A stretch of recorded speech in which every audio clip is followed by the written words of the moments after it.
তার দেয়া টাকা নিয়ে বাইরে এলাম, শুনতে পেলাম এই বউ সংসারই না বাবা, সামান্য কিছু টাকা নিয়ে স্বামীর সাথে কি ব্যবহারটাই না করছে। আমি কি এতদিন সংসার চালাইনি? এমন কি ঝগড়াঝাটি হয়েছে?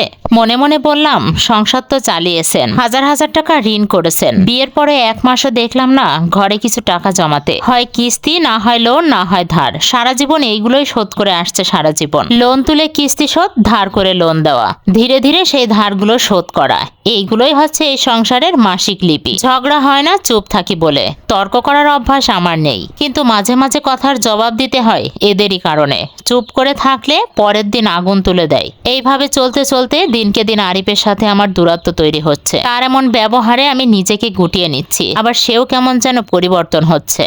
কিন্তু কি করার আছে আমার? 2-3 মাস পর পরই এমন অশান্তি হয় আমাদের মাঝে। শাশুড়ি মা আত্মীয় স্বজনদের ডেকে ডেকে তাদেরকে দাওয়াত খাইয়ে তাদেরকে কাপড় চোপড় কিনে দিতে দিতে সব টাকাই শেষ। নিজে কখনো সে ছেলের কাছে টাকা চাইবে না, নিজে সবসময় ছেলের কাছে ভালো থাকতে চাই। তারপর আমাকে পাঠায় টাকা চাইতে।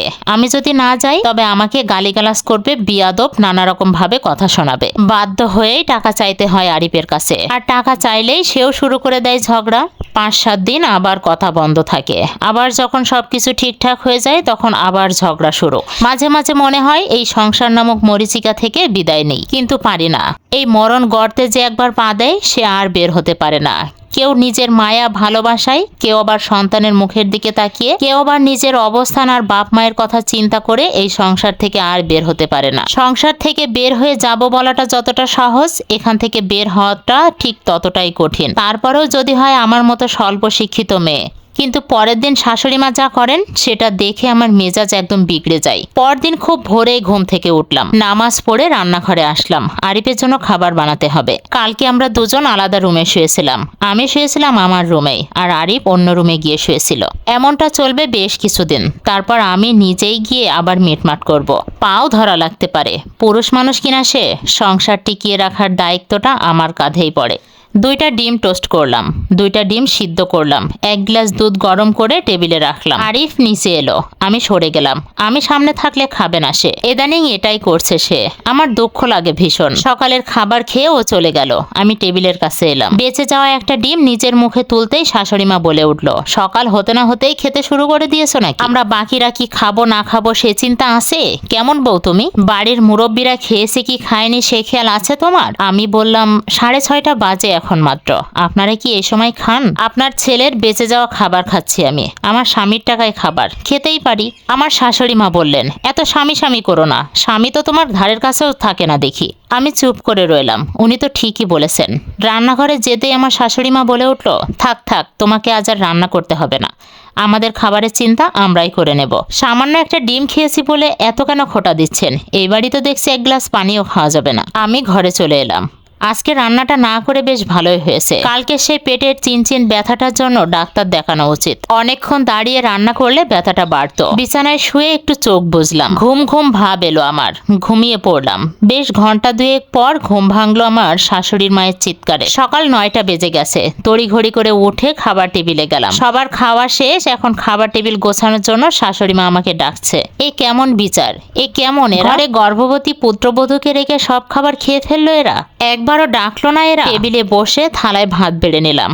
তরকারির বাটিটা আগলা করতেই দেখলাম মাত্র 2টো আলু পড়ে আছে। আমি একটু ভুরু কুচকে বললাম, তরকারি কই মা? কি দিয়ে খাবো? তরকারি কি রেঁধেছেন? শাশুড়ি মা বললেন, আলু সিদ্ধ তো রাখা আছে, ভাত দিয়ে নুন দিয়ে মেখে খেয়ে নাও। আমি আর তোমার শ্বশুর তাই দিয়েই খেয়েছি, সঙ্গে 2টো ডিম ভেজে নিয়েছি। আমি বললাম, আমাকে তো ডাকতে পারতেন মা, ডিম না হয় আমরা 3 জন ভাগ করেই খেয়ে নিতাম। শুধু আলু সিদ্ধ দিয়ে কেমন করে খাবো আমি? আপনি তো জানেন প্রেগনেন্সির প্রথম থেকে আমি আলু সিদ্ধ খেতে পারি না। সকালে না খেলে তুমি, তাই তোমাকে ডাকিনি। যদি বেশি সমস্যা হয় তাহলে একবারে দুপুরে রান্না করে খেও। অন্য কিছুর কথা যে বলছো, স্বামীর কাছ থেকে পেরোছে একটা টাকা নিতে, এবার কি তোমাকে চুরি করে এনে খাওয়াবো নাকি? অত বড় লোকই মুখ হলে চলে না। আমরা সন্তান পেটে নিয়ে নুন দিয়েও খেয়েছি। যুগ পাল্টেছে মা, আগের কথা এখন তুলনা করলে তো হবে না। শাশুড়ি মা একটু বিরক্তি গলায় বললেন, এত বেশি কথা বলো না তো, খেলে খাও, না খেলে রেখে দাও। আমি চললাম। আর শোনো, দুপুরে রান্না করে রেখো, আর ফ্রিজে বেশি ডিম নেই, এখন আবার অপচয় করো না। কথাগুলো বলে উনি চললেন। আমি চেয়ারেই বসে রইলাম। আমার খাওয়াটা ওনার কাছে শুধু শুধু মনে হয়।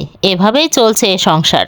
এই নিয়ে আমার স্বামীর সাথে বহুবার কথা বলেছি। উল্টো তার মায়ের সাথে কথা বলার পর আমাকে বলে, তোমার জিভ বড় হয়ে গেছে, শুধু খাওয়া খাওয়া করো, বাপ মা মনে হয় তোমাকে খাইয়ে পাঠায়নি। তাই আর এখন কিছু বলি না, নিজ থেকে যেটা পারি সেটা করেই খেয়ে নিই। ফ্রিজ থেকে ডিমটা বের করে ভেজে নিলাম, আলুটা ভর্তা করে খেয়ে নিলাম। তারপর একটু রেস্ট নিয়ে দুপুরের রান্নার তোড়জোড় করলাম। ফ্রিজে শাক ছিল, শাকগুলো ভাজি করলাম। ডাল রান্না করলাম আর আলু ঝোল করলাম। ভাত হয়েছে আগেই। রান্না শেষে গোসলে গেলাম। গোসল শেষ করে নিচে এলাম। খাবার টেবিলে সবাইকে ডাকলাম। শ্বশুর শাশুড়িও আসলেন, তাদের পাতে ভাত বেড়ে দিলাম, নিজেও খেতে বসলাম। শ্বশুর খাবার টেবিলে শাক দেখে ভাতের থালাটা ছুঁড়ে ফেলে দিয়ে বললেন, এসব শাক পাতা দিয়ে খাওয়া যায় নাকি? তোমার বৌমা রেঁধেছে, আমায় বলছো কেন? বলো এই মেয়েকে আমাদেরকে শাক পাতা খাইয়ে এই মেয়ে মারবে। শ্বশুর উঠে গেলেন টেবিল থেকে।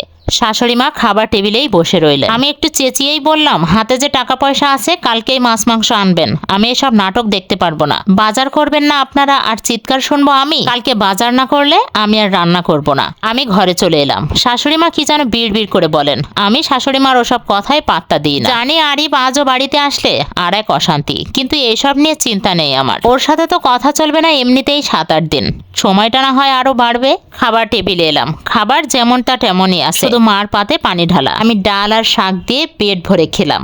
3-3টা পদ রান্না করেছি, তাও এদের পেট ভরে না। আবার বাজারও করবে না।